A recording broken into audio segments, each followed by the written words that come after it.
This is Michael James, your host for this morning's edition of Live from the Heartland, and we are broadcasting live from the Heartland Cafe in the heart of Rogers Park every Saturday morning.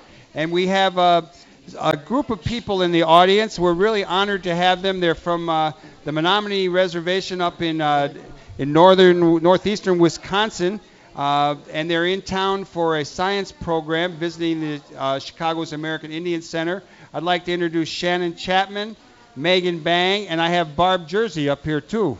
And Barb Jersey is involved, some of you know, with the radio show Native Voices on Sunday morning on WLUW, along with Shadow the Radio Dog. So good morning to all of you. Close to the microphones. Good morning. Good morning. Good morning. All right. Who wants to tell us about this science program and what brings you to Chicago? You want to do it? Which one? Who are you, Shannon? Yes, my name is Shannon Chapman. I'm the principal or assistant principal at Menominee Tribal School. We have a National Science Foundation grant which is running for 3 years, and one of the purposes of the grant is to try to integrate culture into science, and we look at ways that students bring their outside learning into school, and we try to capitalize on their strengths and really use the culture to make the science relevant to their lives. We had an exchange program where the Chicago group from the American Indian Community Center came up to our maple sugar camp. And we had a maple sugar camp that the students actually set up with Joey Awanape, our Menominee language and culture teacher. He set it up, and the students assisted, and the students actually harvested the maple syrup. And we invited the Chicago group up, and they came and stayed overnight at the Zor Community Building in Zor, Wisconsin, which is on the northern end of the reservation. And they actually got to harvest the maple syrup with the students, and they made lacrosse sticks, and they had a great time. And so they invited us down in exchange. So we drove the 5 hours yesterday morning and came down here to Chicago. It's been very exciting. The kids are having a blast. Yesterday we went to the Museum of Science and Industry, and they got to try out all the different displays that were there, and they had a blast at the museum. And then yesterday after that, we had dinner at Navy Pier. A lot of the students got to see a magician. There was a beatboxer. There's a lot of really cool things you don't see back home.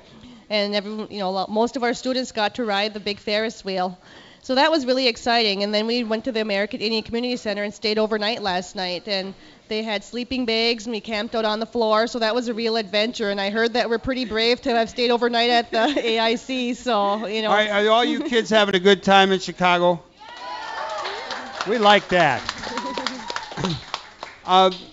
Shannon, can you tell us a little bit about the opportunities for science that exist on the reservation? I spent a little time up there back in the more radical days when people had taken over the Abbey and came out of the woods, and there was a lot of activity from the American Indian movement. And I remember it as I think I had never been that close to a porcupine before, when I took a T-shirt and hit it the porcupine and got some quills. And I remember seeing all kind of deer. I remember that that just trees. There's lots of trees. It's pretty flat. Then you got the Wolf River there. Yes. Tell us a little bit about do the people studying science, do the kids studying science, do they get out in the woods? Do they measure the trees to see how many rings there are in the tree? What goes on in terms of using your own environment for your science program?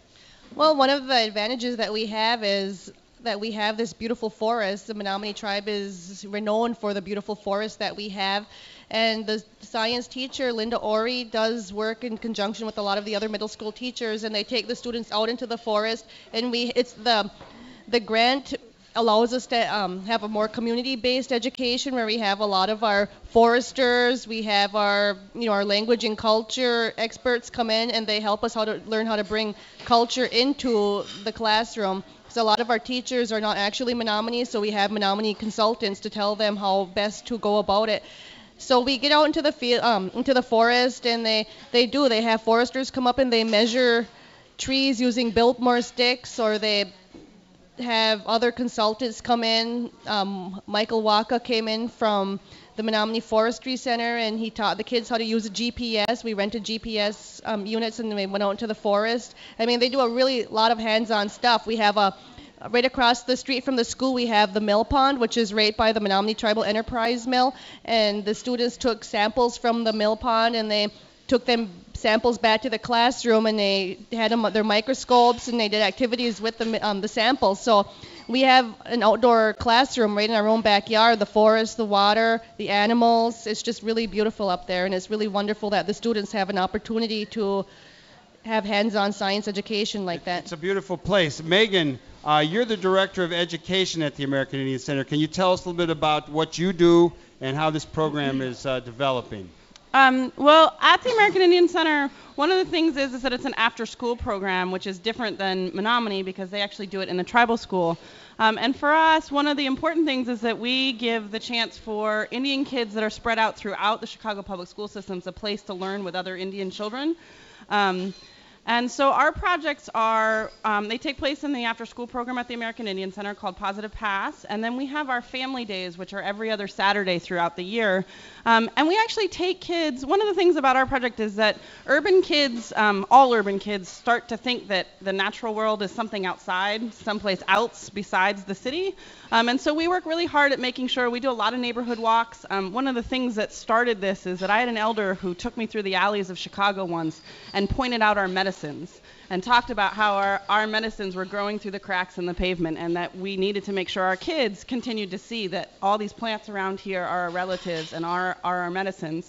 And so we do that with kids. We have them learn about their neighborhoods, but we also take them to forest preserves.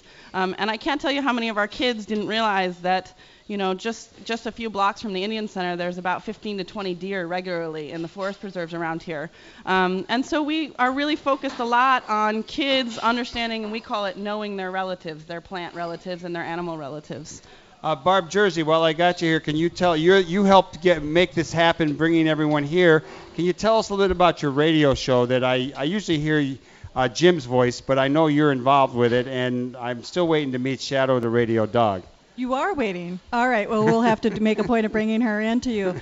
Well, as you know, we're doing this collaborative effort, and it's a wonderful experience to have Menominee people down here because I am Menominee, and Jim is Ojibwe, and he helped us make this collaborative effort happen because he's a very good friend to you, and of course we're all from WLUW. So this is kind of a Menominee community effort here this morning, and so it's really rewarding for us to be a part of it. Now, let me just ask one question, and I'd love to talk to you for a long time. Maybe we'll have you all back on, maybe on the next visit, but we have another guest coming up. But when I was up there the last time, which is a long time ago,